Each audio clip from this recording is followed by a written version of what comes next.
If one wants to explore the mystical nature of our existence, then enhancing the Akash is a very vital and necessary aspect.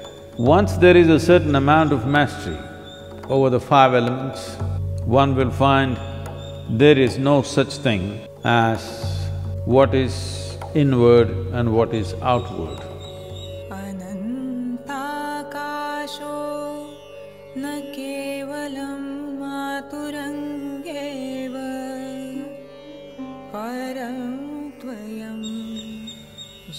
The five elements that we recognize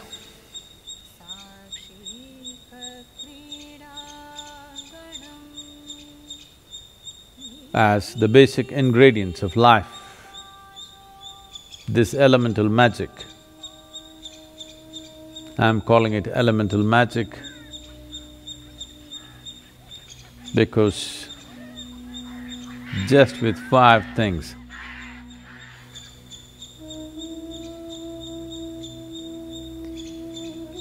not 5,000,000, just five things. With five things, too much has been done. With five things, what is presenting itself as cosmos, what is presenting itself as life, what is presenting itself as everything that we can see, hear, smell, taste and touch, is well beyond the permutations and combinations that we can think of. If something goes beyond the permutations and combinations, then it's no more mathematic, it is magic. So this elemental magic, to master this elemental magic is the most fundamental dimension of yoga. Essentially, when people want to be physically robust, then earth would be important. But for one who is on the spiritual path, one who wants to perceive, the most important thing is Akash. Why Akash becomes most important is, in the making of this human form, 72% of water, 12% of earth, 6% of air, 4% of fire is largely determined. The rest is Akash.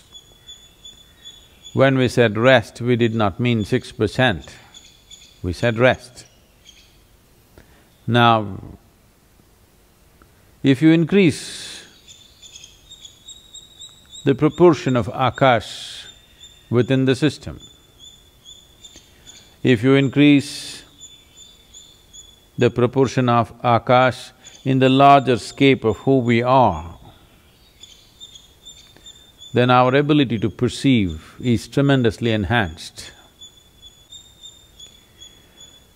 If this proportion remains low or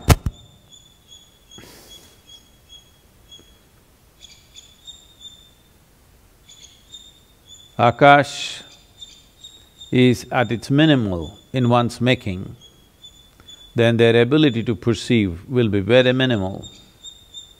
Even if they have a great intellect, this intellect will forage in mundane things. It can never rise to perceive something more than that.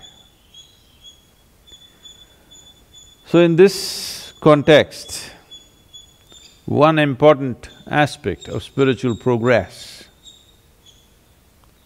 one important aspect of Vigyan or Vishesh Gyan, if one wants to perceive beyond five senses, if one wants to perceive that which is not physical in nature. If one wants to extend his antenna to larger dimensions of life, if one wants to explore the mystical nature of our existence, then enhancing the Akash is a very vital and necessary aspect. Akash is a boundless dimension. When the composition of Akash is enhanced, then boundlessness becomes the nature of one's being. If not boundlessness, at least a boundary that you cannot see and feel. This gives the individual person a great sense of freedom, a great sense of not being tied down to anything. This lack of bondage within oneself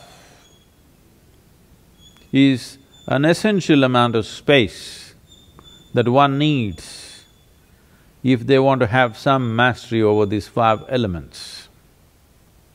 This goes for human system also. To keep the system well, to keep the system in an efficient and effective mode, but not being identified with it, is a very important or the very important step one has to take if one has to have mastery over elements. Once there is a certain amount of mastery over the 5 elements, one will find there is no such thing as what is inward and what is outward, because elements don't respect your boundaries. To put it in the simplest form, as you sit here, you breathe. The air does not respect your boundary, it is constantly in and out. This is not just air, this is happening with everything. The food that you eat and whatever substance we relieve ourselves of and everything else is in constant transaction, or the elements do not respect the boundaries of your body. The boundaries of your body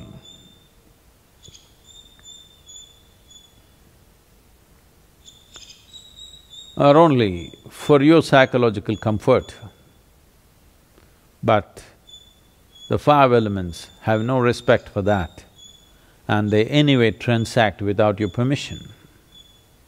So if you have some access to experiencing the nature of the elements, then you also lose the boundaries of your body. Or in other words, you have sacrificed your privacy, because there is no such thing as privacy, because you know everything is seeping in and everything is seeping out constantly.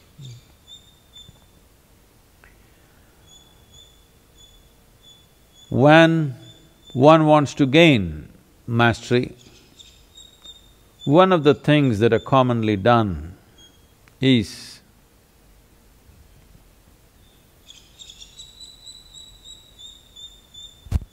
those of you sitting in America or anywhere else in the world right now, including India, don't try to do this.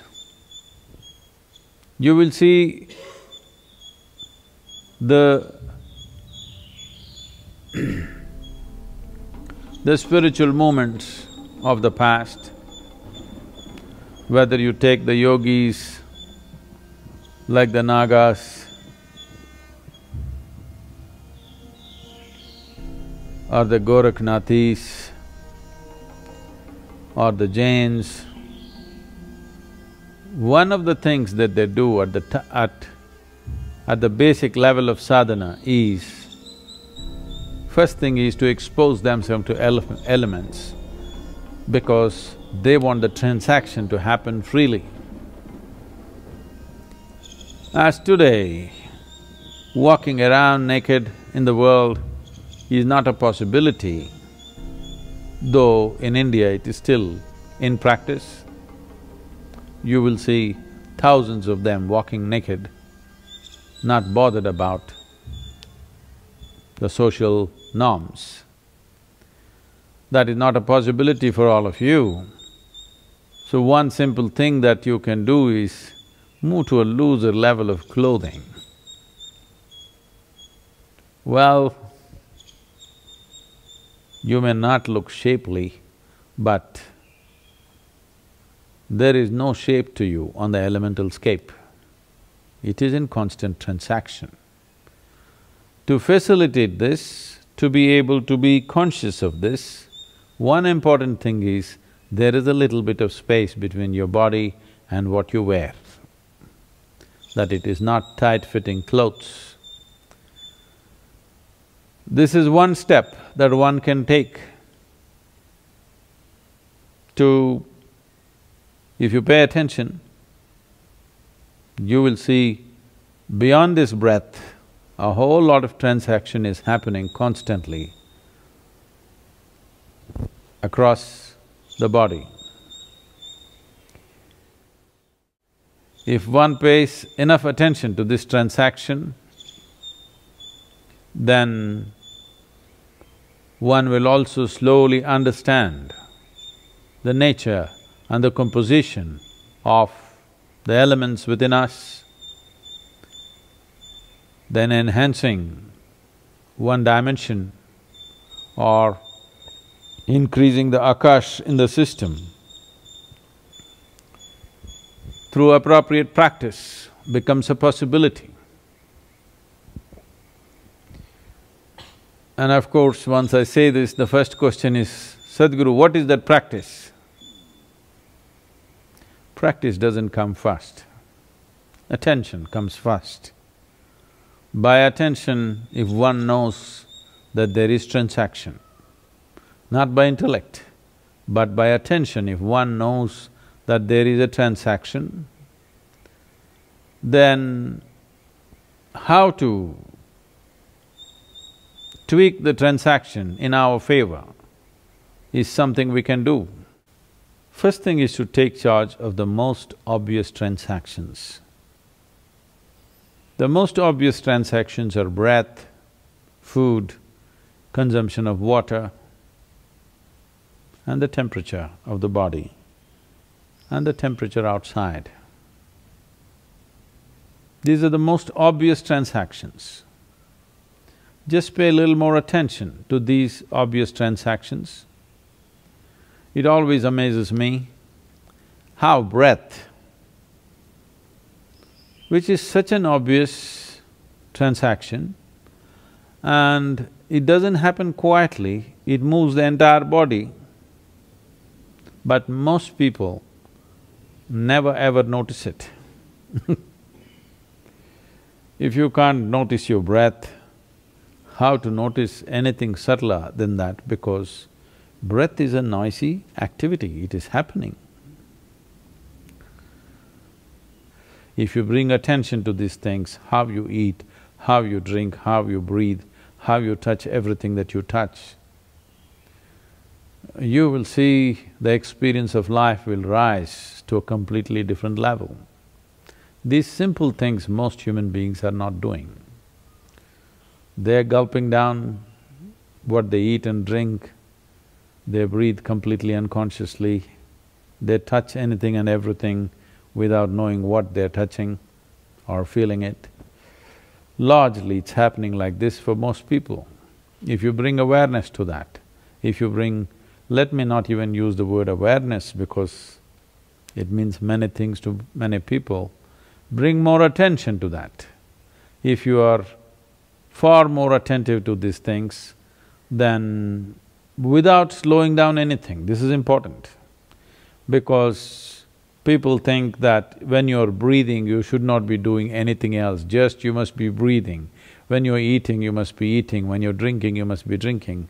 No, that is the beauty of being human, that we have a cerebral capability of conducting complex activity within us and still be able to pay attention. It is like you're driving and you can still have a conversation with somebody. So two levels of attention are happening, just like this. You could be doing whatever you're doing, but pay attention to the breath. Breath is one thing that is always happening, so you can pay attention to that. You can also pay attention to the food that you eat and water that you drink. Let it not happen all the time. So the possibility of knowing dimensions of the beyond, the possibility of dipping into the mystical nature of the existence is very much rooted in the elemental composition of who we are. Bringing about a transformation in this